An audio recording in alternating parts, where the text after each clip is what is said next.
That was a little too close for comfort, Rube. That was a crazy game. They played a few of those this year. That was definitely among them. The Eagles get a win in Week 17, 13-12 over the Buffalo Bills. This is the Eagle Eye Podcast brought to you by Nissan, Reuben Frank, and Dave Zangaro. Rube, so there's a lot of different ways we can attack this game because it was such a strange one. But, you know, we can start with the positives. The Eagles get a win over a quality opponent, a team that is going to the playoffs, a team that is one of the favorites to win the Super Bowl, reigning MVP on the other sideline. They beat that team. They beat them, and I was just looking for my notes here. Josh Allen, 47-6 his last 53 starts in that stadium. I know there's going to be a lot of complaints, and I'm sure we'll be among them about the offense in the second half. But I think when you go into that building and find a way to win a game, defense was lights out, just unbelievable performance, even with those 2 fourth-quarter touchdowns. To hold a team averaging 29 points a game to 12, 5 sacks, all from the D-line, a takeaway, a big takeaway. It was a huge play in the game. I'll take that win. I think I said on the podcast the other day, I don't care about style points in this game. If you can beat the Bills in Orchard Park, I don't care what it looks like. And there's obviously concerns on offense, but I just think to win that game in that building against that quarterback and that team with the stakes this high, it's just a huge win going into the playoffs, and there's a lot to build on. Now, this is where I do mention that during the week when you said that, I pushed back and said I would not feel personally as good about that. And I still stand by that. And I think both things can be true here. And this is a tough conversation to have the nuance to get into it the way we need to, I think, because, you know, if you're an Eagles fan, your group chat is probably going crazy right now. People are arguing, you know, is this sustainable? This offense is going to lose them a game. And then you have other people going, no, look at the bright side of this. The defense played lights out. They were great against the reigning MVP. They are a championship defense. And it's like, I think both things can be true here. And I disagreed with you going into the week because it wasn't about style points. It was about letting me know, not that they have to let me know, but I thought this will be a good test to know exactly what this team is going into the playoffs. And it kind of confirmed what I already thought, that this is a championship caliber defense and an offense that if they can get to average, it would mean a lot. Yeah, if they can get to average, they're going to win a lot of games with this defense. I don't know right now if they can get there. It was a big step backwards. I'm not going to blame the conditions because the Bills had like 170 yards or something after halftime. It's 160. I don't know exactly. Scored a couple touchdowns. I don't think that's an excuse. I thought they definitely regressed, but yeah, I'll take it. And I hear you. I hear what you're saying, and I'm certainly not saying the offense's performance is acceptable because it's not. When I look at this game, I see a big win over a team that doesn't lose many games in their own building with the playoffs 2 weeks away. And I think that's huge. Yeah. And look, we've this is not the first time we've had a post-game pod like this. It feels like this is kind of more the norm than it is the exception to it. Sure. It's like we come on here and we say, yeah, they won. But, look, the funny thing about it is, you know, we're going to say in order to beat teams in the playoffs, they can't play like this. Well, they just beat a team that is in the playoffs, and they've done a really nice job against playoff teams all year. They find ways to win these close games. But, offensively, I didn't like what I saw in the second half, and I don't think it was just execution. You know, I think players are going to say it's execution. I think it was a lack of aggressiveness, and I know that the coaching staff pushed back on that. But, I don't like the idea of relying on your defense and turtling because you know you have this championship defense. You're allowed to go win the game, and that's something that when these Nick Sirianni teams have been at their best, they've had that dynamic to them on offense where they can just put you away, and that's like the opposite of what this team did today. It was like 3 and out. Didn't even waste time on the clock. You couldn't get a first down. So, I think that both things can be true about this game. Yeah, and I like the way you put it. I'm just looking up the last time they won 3 games in a season in which they scored 16 or fewer points. It's happened in 1938, 1997, and 2000. So it's only the fourth time that's ever happened, Lions, Packers, and this one. So, yeah, you're not going to win a lot of games like that.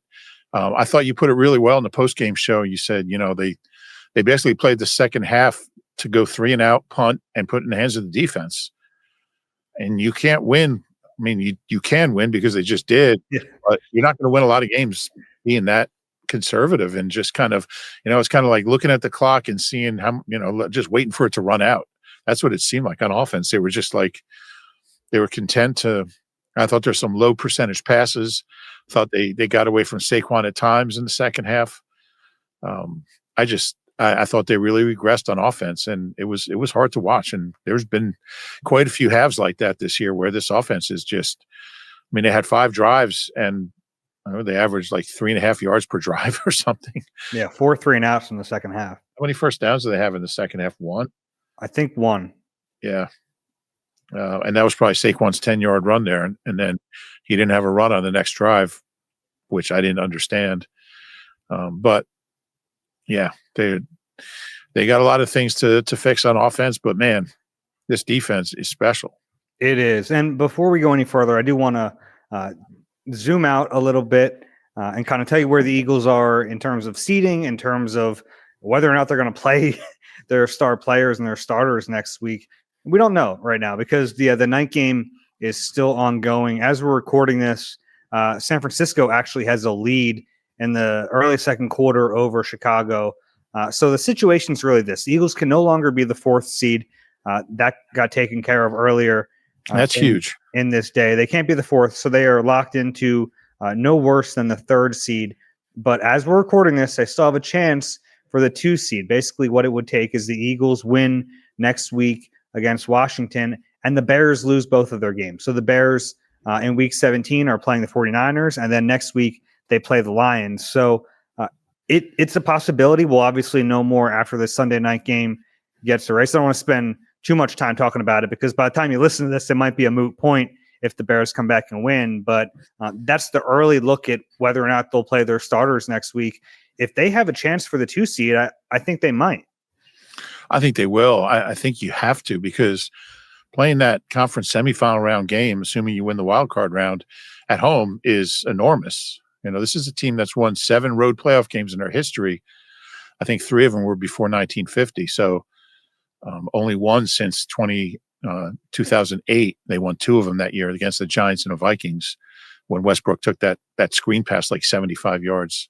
Now, before 1950, did you get in the horse carriage with the team, or did they have like a separate one? There was a media horse carriage. Okay.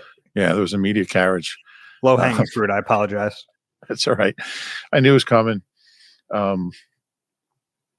Yeah, I forget what you were asking me, but we're talking about seeding and whether or not they. Yeah, I think you have to. And I think he kind of alluded to it in his post-game remarks. He said, he brought it up that we still have a chance at the 2 seed, and that's a huge difference. Playing that game at the Link, I think they're going to be really hard to beat at the Link.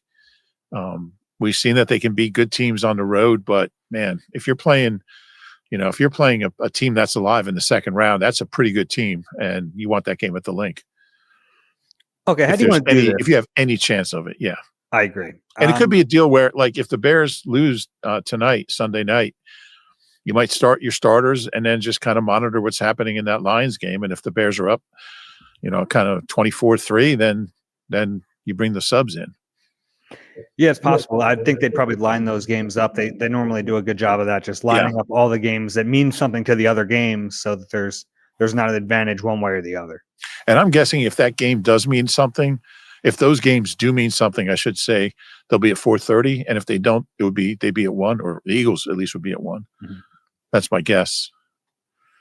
But, all right, let's not waste any more time on that because we'll have plenty to talk about that during the week. Sure. How do you want to do this? Do you want to start with offense, or do we want to give ourselves a break? Let's start with the defense, Dave. Because start with this defense. How about that? Yeah, they were unbelievable in this game, and they ended up giving up a couple of touchdowns, but I have a hard time blaming them late in the game. And then ultimately they get a stop on that 2-point conversion late in the game. Ball game, they win. I mean, I thought they were excellent today, especially up front. That defensive line got more pressure on Josh Allen than we're used to seeing. Yeah, I mean, this is an offense that averages 29 points a game, and they held them to 12. And yeah, the D line was, they had all 5 of their sacks, and they got a ton of pressure and hits on Josh Allen. And, you can only, like, why did he miss on the 2-point conversion? Why did he throw incomplete? I think those hits maybe had a cumulative effect, and they pressured him on the play. Yeah. He missed badly. And It was that both was, Jalen's on that 2-point conversion. yeah. Yeah. And then you think about, the blocked PAT. Well, that's special teams. It's not defense, but it's a guy from the defense. Yeah, I mean, there were so many little play. I mean, I thought Jahad Campbell's hustle to get to that ball before the right guard did, and that sounds funny, but the right guard had like a 20-yard head start. And Jahad Campbell, here's a guy who's making his first start in a while, and just made a great play. I mean, that was a 26-yard loss, I believe, including Jalen Phillips' sack, which I'm not sure how it was a sack because the ball was out before he hit him, but I guess it counts as a sack. But that set up their only touchdown. That was the play in the game, and that was pressure. And even on the 2-point conversion, I mean, great pressure. I thought they pressured incredibly well all night. And this D line is, with Jalen Carter back, I mean, they you bring in waves of guys. And Josh Allen doesn't have a game like that very often where we've seen him how many times make that play at the end. And he didn't. And it's not like they made a play on that play, but they made plays on him all night. And I think they did. They pressured him. He released that ball earlier than he wanted to because there were 2 Jalen's coming at him. Yeah, there were several Jalen's. Jalen Carter made such a difference. Like, I don't think they win this game without him. Yeah, he was so good. And that, to me, aside from just the defense in general, that is the most encouraging thing coming out of this game. We had a chance to talk to Jalen Carter in the locker room after the game, and I asked him just like, how are you feeling? And he was like amazed by how much better he felt after those shots in his shoulders. He said, I guess the shots did what they were supposed to do because, I mean, by the end of the last time we saw Jalen Carter, he was like a shell of what we're used to seeing. And gosh, he was great in this game. That sack he had on the right guard. Yeah, right guard was unbelievable. He got there so quick. I can't wait to see that next gen number. It's like the quickest sacks of the week. That's going to be up there. He barely got a hand on Jalen Carter, who was just in the backfield immediately. He was all over the field. Even on that Torrance, 2-point play, I believe it was Torrance, right? It was Torrance, yeah. Even on that 2-point play, he like kind of occupied the right tackle, which sprung Jalen Phillips up the field. Like I thought, and then the blocked field goal. What I mean, he played like an All-Pro today. He did. He played like 2024 Jalen Carter. That's what I thought. He looked like last year, and he hasn't looked like that player, except in little kind of spurts. Maybe the first couple of weeks of the season when the shoulders weren't really an issue yet, but he just makes plays. He just makes plays all the time, all over the place. I mean, I think he was talking about studying the kicker while he was like walking a lap around before the game. He's a very smart guy, and prepares, and he kind of comes across like devil may care type, but he's a tremendous player. And now you look at this D line and you go so deep inside and outside, and you can just keep bringing waves of guys on the field. And I mean, they've had the defense played 35 minutes, just over 35 minutes. So without that kind of depth, you're not getting pressure at the end of a game. Yeah. And it's impressive that they had the juice at the end to make that final play. Yeah. They had to be on the field a lot in that second half. And I was impressed by that. Jalen Carter, I want to get back to him even more because his football savvy is next level. Yeah. Like a lot of times you think about like intelligence, and I don't think he's like the prototypical guy that you think of when you think of football intelligence, but he just has like a savvy about him. He just gets it. And you see it in like the little things he does. I think on his sack, he was trying to do a hump move and then like halfway through realized he didn't need it and just ran to the quarterback. Like it's like little things like that that impressed me so much about his game. Yeah. Yeah. I think it's a good way to put it. Second half time of possession, Dave, 21-15 for the Bills, 8:45 for the Eagles. And frankly, I'm surprised it's that high. Yeah. because going 3 and out all the time doesn't really eat up clock. That second drive, Saquon didn't have a touch on that drive. They threw 3 times and took 14 seconds off the clock. I mean, yeah. So, and I thought Saquon did some good things early, and then I wouldn't say they got away from him, but there were times where I thought it would have helped just to play him, just to run him. And that second series was one of them. But yeah, you just kind of felt the game slipping away because they couldn't do anything. We've seen how many times we've seen Josh Allen come back in this game, like down 13 at halftime, down 13 in the fourth quarter, and all of a sudden he just starts making plays. And some of those catches, I mean, I think Brandon Cooks made 2 catches that he just like bobbled the ball on the way down. They had like 3 plays like that were just, I don't want to say fluky because they made them, but that number 14, his catch over Quinion was unbelievable. Yeah. Yeah. Like Quinion was fighting to get back to that ball with everything he had, and he just couldn't get back to it. The DPI on Quinion Mitchell, I didn't like that call. I thought that was really ticky-tacky. Yeah. Especially not to play this game, the ref game, but I thought like that one compared to the Tre'Davious White on A.J. Brown in the first half. Yeah. I thought that was on the play Jalen got knocked out of bounds, or he wasn't quite out of bounds, I think. No.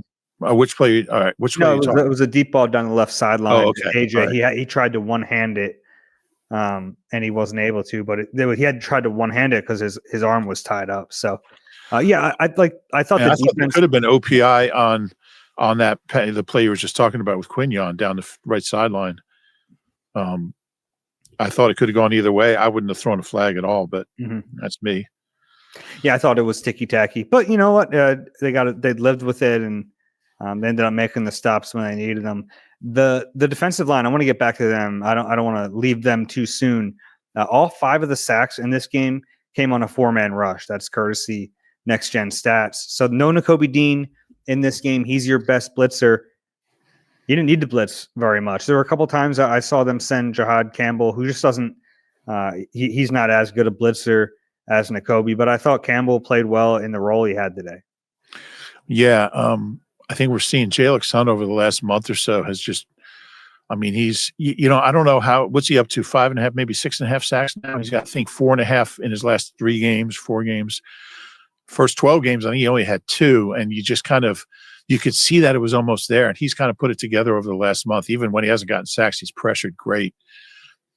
I get greedy. I start thinking, like, what would a full season of this Jalen Carter look like? Like, he could be a 15-sack guy. I mean, he's that talented. He's that good. He's that relentless pass rusher.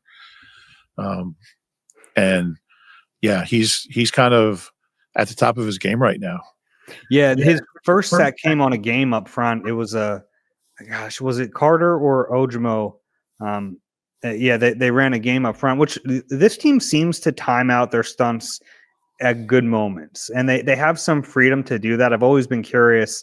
Like some defenses, you totally have freedom. Some defenses, situation dictates it. From what I understand, Clint Hurt gives them quite a bit of freedom to run it when they see something, and these guys seem to have a good knack for when to do it, and they're selfless with it. I wish I remembered which defensive tackle it was on that play, because they completely. You'll wake up at 4 a.m. and remember. Yeah, I will, but they completely took themselves out of that play. Because they knew it would spring Hunt, and that's exactly what it did. Yeah, I think it might have been Ojimo. Okay, who had a sack in this game too.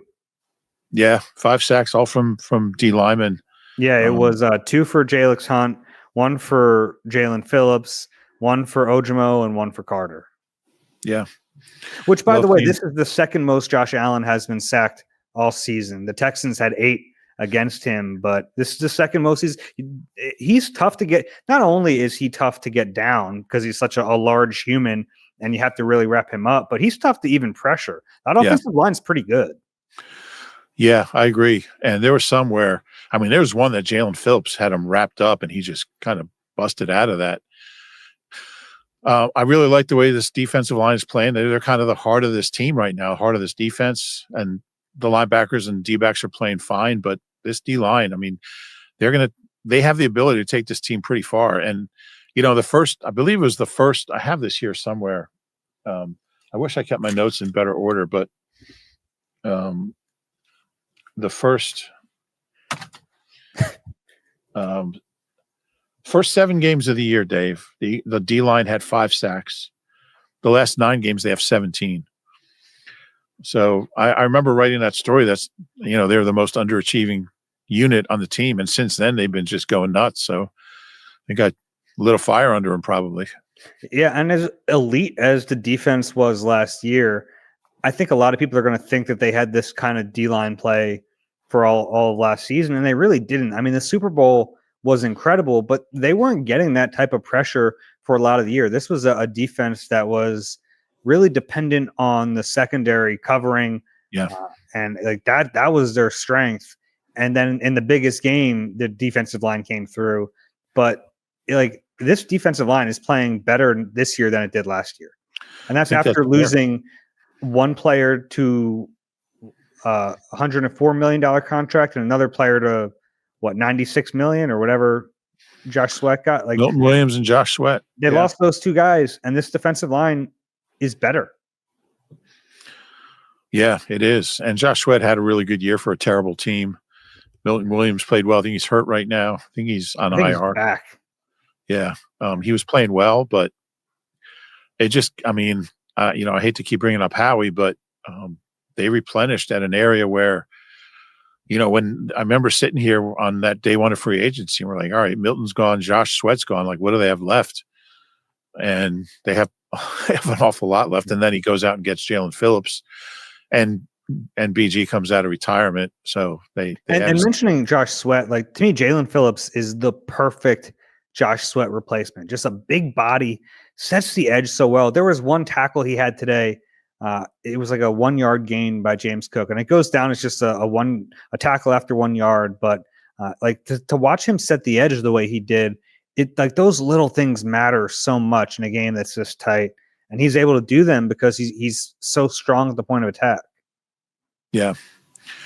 Yeah. So 2 big additions, and then get Nolan back, and they're at full strength now. And yeah, they're going to be very tough to score points on. They've given up 30 points in their last 3 games, even with those 12 points at the end of the game. That's the fewest they've given up since the first 3 games of 2016, Doug's first year, when they won all those games. I think they went 4-0 in Carson's first 4 starts, or 3-0. But this defense is playing like we've seen some great defenses here. I think the 2023 defense was ranked number 1.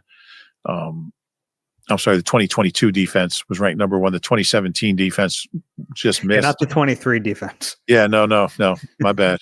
I got my years confused, but I corrected it. I think of some of the, I think of the 91 defense and 80 and 81 under Swampy. I mean, they've had some great defenses.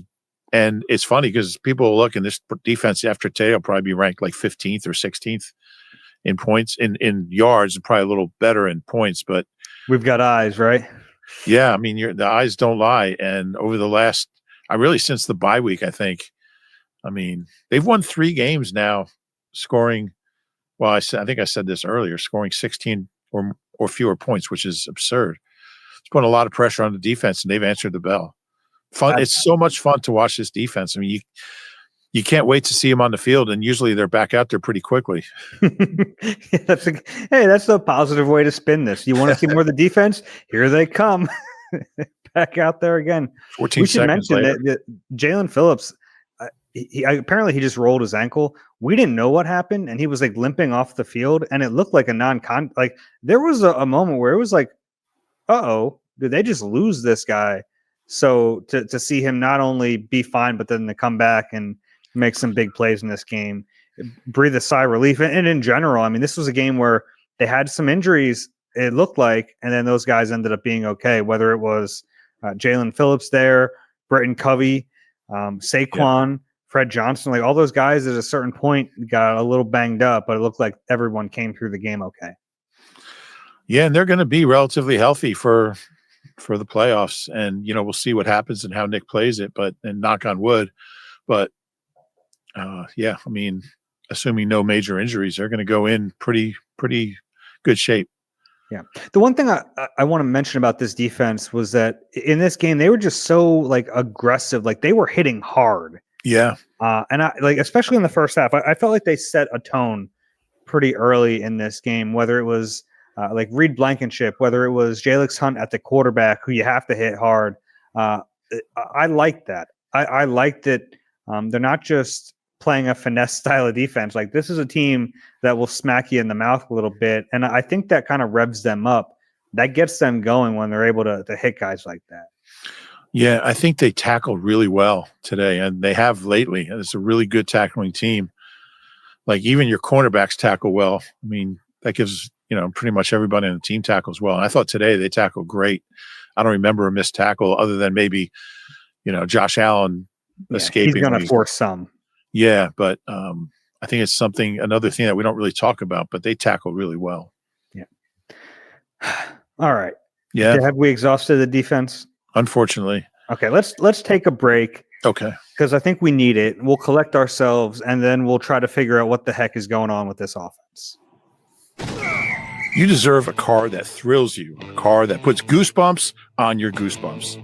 At Nissan, we've got everything from turbocharged SUVs to 100% electric vehicles that'll make your heart beat faster. Experience the thrill for yourself and shop your local Nissan store and NissanUSA.com today. All right, we're back on the Eagle Eye Podcast, brought to you by Nissan, Reuben Frank, and Dave Zangaro. Like we mentioned, Eagles win 13-12. And honestly, the offense did some good things in that first half, especially after they got the short field. They marched down 45 yards, get in the end zone. Another beautiful play design in the red zone. Dallas Goedert and his agent celebrating that one. The 11th touchdown for him this year, breaks the franchise record for a tight end set back in 1965 by Pete Retzlaff. And then a couple field goals after that. And even that last drive of the first half, I was encouraged by it because they didn't just like rest on the ball and try to kick a field goal. They were trying to score a touchdown, which is something that like I know I've been clamoring for. The end of half sequences this year, they've been driving me up a wall. I don't understand Nick's happiness or contentness to just sit on the ball and kick a field goal. He was trying to score. They ended up kicking a field goal, but I appreciated his aggressiveness in that moment. Is contentness really a word? I don't know, but I would have liked you to just let me have that. Okay. Well, I'll take it. Yeah, no, I agree. I liked it. I liked a lot of things that they did in the first half, and they were balanced. They mixed it up. You figure 13 points, you're going to score at least 10 more in the second half. And the way the defense was playing, I mean, I thought they were going to win by double digits going into halftime. I really did. It just wasn't there. It wasn't there after halftime, and they just kind of seemed to be playing not to lose. And they got away from what they were doing. They just got really conservative. And I thought the passing game was a mess. I thought in those conditions, where's the medium range game, like the tight end, the backs, stuff over the middle to the slot. I just didn't like it. It just seemed like there was a lot of low percentage plays down the field. Devontae dropped one. They had a couple drops, but yeah, they just couldn't get anything going and made it really tough on the defense because they had to play, what did I say, 21 minutes in the second half, 21-15. That's a lot. I mean, and they seemed a little gassed at the end of that game, but they kept it together. Yeah, let me read you some of these stats from the first half because you felt really good with where they were. They had 174 yards. They had 10 first downs. The Bills had just 6. 3 for 8 on third downs. It wasn't great, but a couple of huge third down conversions from Jalen Hurts. 2 of his better plays in a long time. One, he avoids pressure, gets out of the pocket, hits a man downfield. The other one was like a short 11-yard pass to Devontae Smith in about the tightest window you could imagine him throwing the ball in. Like those were such great plays. And at halftime, even though like they had scored 13 points, it wasn't like they were some juggernaut. Jalen Hurts was 13 for 20, 110 yards, the touchdown. Saquon had 11 carries for 51 yards, a long of 16, a 4.6 average. AJ had 5 catches for 68 yards. it felt like a good offensive attack. And you thought if they can just do even half of that in the second half, they're going to be able to beat this team pretty easily. And then it was just a disaster in the second half. Yeah, it was. It just like we said earlier, I mean, you look at their drive chart. I mean, it's depressing. Drive chart. First drive, 13 yards. That ended up being their best drive. 13 yards, 1 first down punt, then no yards punt, 2 yards punt, 4 yards punt, -2 yards punt, and then the kneel down at the end, -1, end of game. But that's 5 drives that netted, 17 yards. So they technically ended up with 16 yards. They had more passing yards than yards in the second half because I think they had -2 rushing yards. But yeah, it was terrible. And I don't think it was the conditions. I mean, the Bills had 175 yards in the second half, and scored 2 touchdowns, 2 good drives. So that might have been part of it. I just thought they kind of turtled a little bit and, kind of played not to lose. Now I give Jalen credit for one thing. No turnovers in those conditions is huge. And, the Bills had 1 turnover and it cost them the game, that 26-yard loss, I guess it was. And it, kind of set in motion for the 1 touchdown that the Eagles scored. Yeah. And the other play that wasn't a turnover, but it kind of really was. Josh Allen took like a 19-yard loss on a sack that drove them out of field goal range. Yeah. That was another mistake that you can't afford to make a mistake like that in this game. And Jalen didn't make those types of mistakes. Yeah, and that was Jalix again, I think, on that one. Mm-hmm. And that was a great example. I know we're on the offense now, but since you brought that up, it was a great example of group rush. Like wherever he turned, there was a defender there. He was going to get sacked. That was a beautiful play to watch. But yeah, I really thought that not turning the ball over was paramount. I didn't think they'd go to those extremes and just be happy to run plays that weren't turnovers and then punt it. It worked out, but yeah, they've definitely got some things to figure out because look, they won, they scored a lot of points the last 2 weeks, but those were terrible teams. This is a good team, but with not a great defense. And the fact that they couldn't get anything going in the second half, and this is 2 second halves now, as Jason Stark texted me and asked if there's ever been a playoff team to have 2 second halves in a season without a completed pass. And I think I'll just text it back and say, yes, just they have to be. Maybe in the 1920s or something. They didn't have playoffs back then, though. So, yeah, it was terrible, and they got some work to do there. But we kind of knew that. I mean, I kept saying beating the Raiders and Commanders, and look, they won this game. I don't want to get too far away from that, but this offense has to be better, and it's not. It wasn't just the conditions. Yeah, and that's kind of what I wanted to see in this game. I wanted to see if they could put together a full 60 minutes on both sides of the ball, and one side did that, the other side did not. And I don't know if you guys ran Nick Sirianni on post game, but yeah, we always do. Yeah, very curious. I don't know that because I never get to watch post game. I'm always in the locker room. But I found it interesting. He kept talking about that he needs to be more assertive in getting them to things they want to run. And while he made sure to say Kevin did a good job, it's clear he wants to be a little more assertive, and that tells me he doesn't think Kevin is doing a great job. It makes it seem like they got away from what he thought they should have done in the second half, and it makes me wonder. We've already seen the reports, and he's confirmed that he's been more involved during the week. I don't think that's enough, and it maybe he's not. It's a little scary that he has to be the savior of all this, but he might need to be. Like if it's a problem with the play calling, I'm not saying he has to take it over, but between series, make sure that Kevin's not turtling. Make sure that there's a balance to it, right? You don't want to be over aggressive and turn the football over, but what we saw in this field, it can't be like that either. So I found that fascinating that he admitted that maybe that's just him trying to put it on himself as the head coach, but I didn't get that sense from him because he hasn't said that before. He hasn't talked about really kind of being assertive and getting them to the plays they want to run in a half of football. So I thought that was really noteworthy. Yeah, I did too. And I'm sure he'll be, there'll be a follow-up on that whenever we talked to him, I guess on Monday afternoon. But yeah, that struck me the same way and didn't seem to reflect too positively on the play caller. Yeah, and I don't think I think the ship has sailed to make a full-time switch from play caller. Like I don't think Nick is going to take the headset and become the play caller. I think it's too late for that. If they were going to do that, they had to do it weeks ago. But yeah, I mean, Nick, we know that he can override. We know that between a series, he can say, "Hey, get to these plays. This is what we need to run here. Don't be as predictable by running these things." Like there are ways that he can assert himself more. And I mean, based on what we saw today, I think they might need to do that. Yeah, and it's been, gosh, it's been 3.5 years since he called plays. So 3.5 years. 22, 23, 24, 4.5 years. Yeah. Math, not my strong suit, but,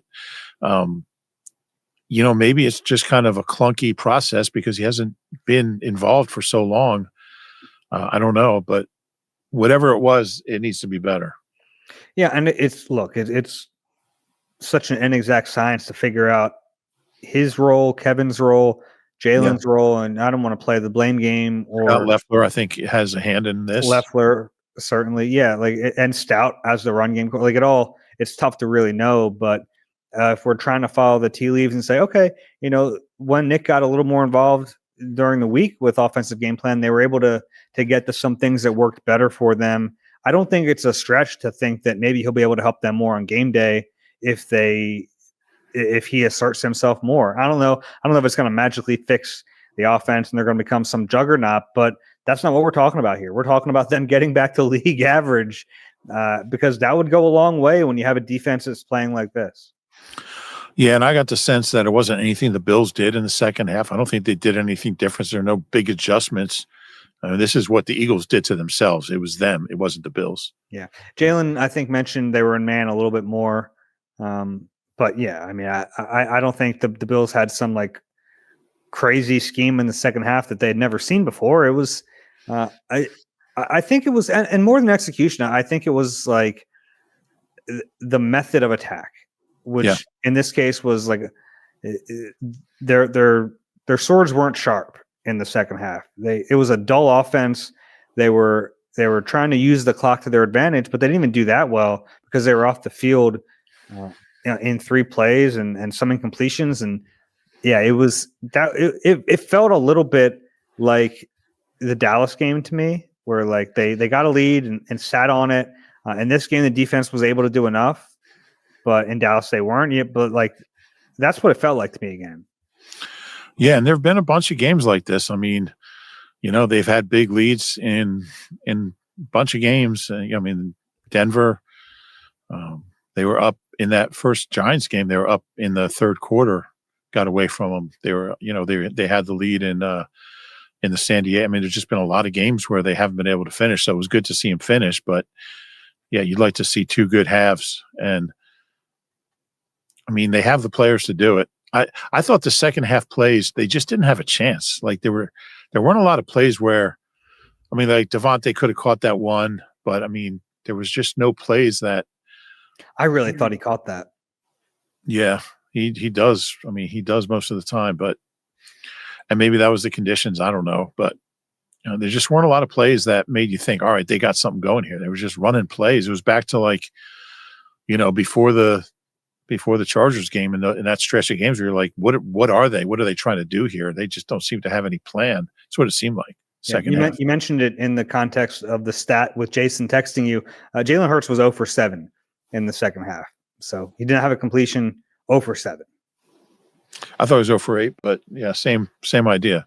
Mm-hmm. Yeah, he was 13 for 20 in the first half. He finished 13. I don't feel so bad about it then if he's only 0 for 7. Only 0 for 7, yeah. Yeah, I don't know. I don't think there's some magical fix. It did feel to me like the run game, and this is going to annoy people because the Eagles have been saying this all year. I felt like Saquon was like close to breaking a big one. It just felt like that. I'll have to go back and watch it and see if that's actually true. But it felt like even in the first half, like when he got some nice runs, there was even one where I don't think he saw the hole where it was. But I thought there was some more opportunity there for him in this run game against a bad run defense. Yeah. Yeah. How many carries did he finish with? Like 17? I don't even know here, but I got you. He finished with 19 for 68. He had 11 for 51 in the first half. yeah. So 8 carries in the second half. Yeah. I mean, it's hard to argue with the number.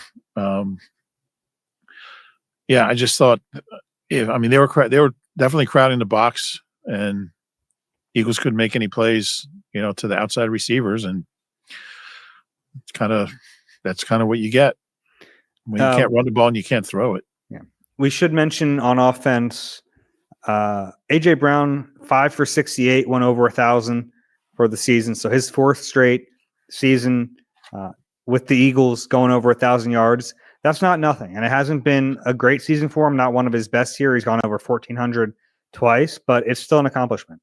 Yeah, and considering where he was like a month and a half into the season, that's pretty good. I think Devontae's at 956, so we'll see if he plays.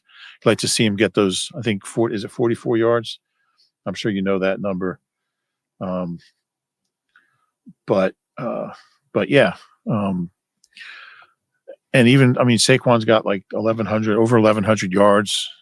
So those numbers, today wasn't a great day, and the second half sure wasn't. But my bold prediction was 200 yards for Saquon. I thought they were going to hammer him. I came up a little short, 132 yards short. But who's counting, right? But my original one was Goddard would have 75 yards and a touchdown, so I would have lost that one too. And actually, I changed when I saw Derrick Henry last night go for 216. I was like, you know what? Saquon's going to do the same thing. Wrong again, Rube. Ends my modest 2-game bold prediction winning streak. But yeah, I didn't think it was a particularly good game for the interior of the O-line. But yeah, there were some blocks I noticed Cam didn't make. Cam didn't have his best day. Yeah. In his first game as a Pro Bowler, as a 2025 Pro Bowler. Yeah. But, off of just watching, I thought Jordan Mailata actually played fairly well in this game.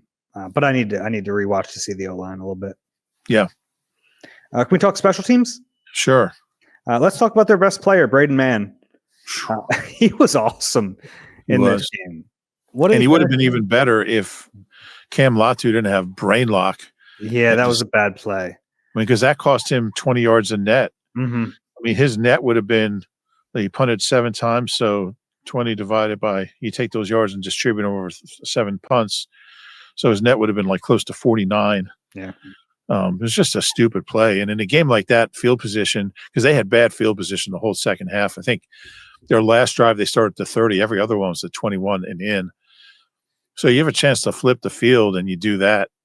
Yeah, and it was a great play by Keely Ringo. Great play. Diving to keep the ball at the 1. And then it was like just like an inch of his foot touched the white line. But he shouldn't even – the ball wasn't – like, what are you trying to gain? Like, what are you doing? Yeah, I think the fear is that it like has backspin and rolls in the end zone. But the ball wasn't moving. The ball had finished moving. I understand. I saw the play. I'm just saying I think that's the thought process. Obviously a bad play. I'm not sure there was a thought process, but yeah, it's not a huge thing. And I'm sure he's getting yelled at right now on the flight back from Orchard Park Airport. Yeah. Is there an Orchard Park Airport? No. Okay. I don't think so. There really isn't an Orchard Park anything. Yeah. Just the stadium. But it's not Orchard Park Stadium, so there isn't an Orchard Park anything. Okay. I got you. What's weird? Okay. They're naming the new stadium the same thing as the old stadium. It's going to be Highmark Stadium. Okay. Like, how can you do that? People are going to be confused. Get a new name. I don't think so. Okay. The lovely people at Highmark want to let people know it's their stadium still. I get that, but like, what if people go to the wrong stadium? I think they're going to tear this one down. So it'd be tough. We know what the guy from the Daily News, he went to Pontiac when the game was at Ford Field. So, the nice thing is it's across the street. So if you're trying to go to the old stadium, you'll end up at the new stadium. That's probably true.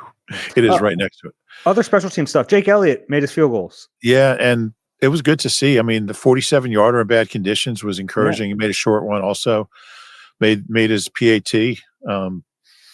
Yeah, that was good to see. I know it wasn't like they weren't 55-yarders, but in that slop, making a 47-yarder is significant. I thought that was big. Yeah, just from a confidence building perspective, I think it's nice to see the ball go through the hoop. And He was able to do that in this game, and we'll see if it carries over, because you and I talked about this. As much as he struggled, the answer is not out there in week 17, week 18. Like, Sure. your best bet is to have him figure it out and to get back to who we think he can be. And I think it was a nice step in that direction. Yeah, no doubt. And they're going to need him. I mean, they're going to need him for a big kick in the postseason. And you're right. It's still it's raining harder. It might never stop raining here. It's not surprising. Have you ever been there on a nice day? No, we got here today, and I was telling people in the press box, I was like, I don't really know how to explain this, but this is the grayest gray I've ever seen. Just having been there several times, gray. I know what you mean. Yeah. Anything else special teams wise? Britton Covey gets clobbered every single game, pops back up like a lunatic, and yeah, that was kind of Sydney's, not Sydney's fault, but fault. Yeah, I'm not sure why that's a penalty, because he tripped on Sydney. I guess it's still a penalty, but that was big. At first, I thought it was like just a really dirty play, but it wasn't. Yeah. He got tripped up. Yeah. Eagles got a penalty on the first kickoff of the game. Not good. It's hard to have a kickoff without a penalty. It really is. Mm-hmm. Not easy. What else you got?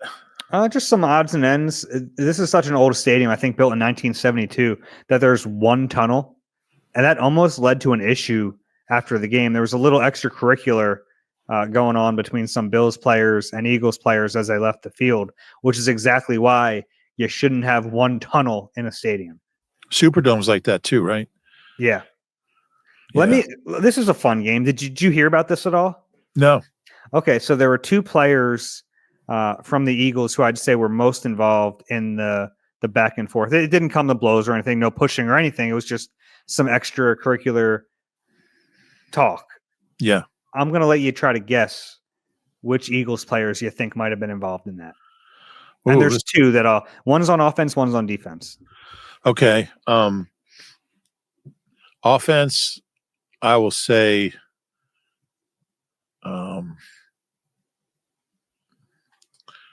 offense, I will say I'm going to go. If you're listening, you can play at home. This is a fun game for everyone, not just Rube. I'm going to say an O lineman. I'm going to go Landon. Close. You got the O line part right. It was Fred Johnson, who's never afraid to mix it up a little bit. That's true. And one on the defense. Mm-hmm. I'm going to go Sid. I'm going to go Sidney Brown. Good guess. If you guess that, you're normally going to be right. It's a good guess. It's the other chalk answer, Jalen Carter. Oh yeah. Okay. Yeah. He knows the offensive lineman he was talking to. They know each other, so it wasn't anything big. I was like, all right. it was a little heated debate between some of those players, but they got out of there without any fisticuffs being thrown down. That's good. They don't need him suspended anymore. They do not. That's all I've got. Anything else from this game that's on your mind? I don't think so. I just think as bad as the offense was, I think there's a lot of good came out of this. I mean, this team does not lose in that building. I think 26-2 in their last 28 games coming in. It's the fewest points they've scored at home since the last day of the 22 season. They lost to the Bengals 27-10. I didn't have a chance to look up if they played their starters in that game. There's a chance they didn't, but there's a lot to be excited about with this team, mainly on the defensive side. But this is, right now they're playing as well as any defense we've seen, and they haven't done it over the whole year. But you got to feel good going into the playoffs with a defense that just doesn't give up points. Yeah, they're playing great. The only other odd and end thing I had was I don't know, is it just an odd or is it just an end? It's just an end. The only other end I have. Thanks for everyone giving me wing recommendations. I took them all. Obviously, I'm not going to more than one wing place. I don't want to do that to myself the day before a game, but I tried wing nuts. Pretty good. Yeah. I was impressed. Yeah. Is that in Buffalo, right in Buffalo, or? It is. Yeah. It's actually near the airport, which is, okay. I stayed near the airport this time. So it was convenient and it was awesome. So good. Thank you for those recommendations. If I didn't get to yours, I will, maybe next time I'm here, I'll try it. That's coming right up. In 8 years, I'll go back. That's what it'll be. Yeah. And it'll be, how's the new stadium look? Honestly, I didn't see it. because I came up from the south, and I haven't even gotten eyes on it yet. But Sure. I don't actually. This stadium's it's outdated, but it's a fun atmosphere. Buffalo fans are really great. I mean, They are. they are great. I have one more end for you. So I brought my umbrella because I need my umbrella, and I get into the press box, no umbrella. Like, oh man, what's going on? I go back to my rental car. I'm looking around in the rental car. It's not there either. So I'm like, I guess I just don't have it. Close the door, and I'm about to walk away, and a window rolls down in the row behind me, and there's an older couple in there, and they yell at me, "Hey, are you looking for your umbrella?" So yeah, I am looking for my umbrella. They said, well, we saw you when you were leaving. We tried to get your attention. It fell out of your bag. We actually just put it under your car. It should still be there. It was there. They saved me a really damp day. Now you know what my life's like. I mean, it fell out of my bag. Yeah. Well, I've got a lifetime of things falling out of my bag. You don't even know, but I'm glad you have your umbrella. I was glad I had it. It was gross today, but we made it. It was all good. Well, safe travels back. Yeah, thank you. We will be back this week with more pods. The Eagles will host the playoff game. We'll find out pretty soon if they have a chance for that 2 seed. Any final words, Rube? No, I just hope you bring me back some wings. We'll see. Okay. Probably not. If you enjoy the Eagle Eye Podcast, please do us a favor, rate and subscribe wherever you get your pods. If you're watching on YouTube, click that like button, subscribe there as well. For Reuben Frank, I'm Dave Zangaro. The Eagles win a close one up here at Orchard Park. This has been Eagle Eye presented by Nissan. We'll talk to you soon.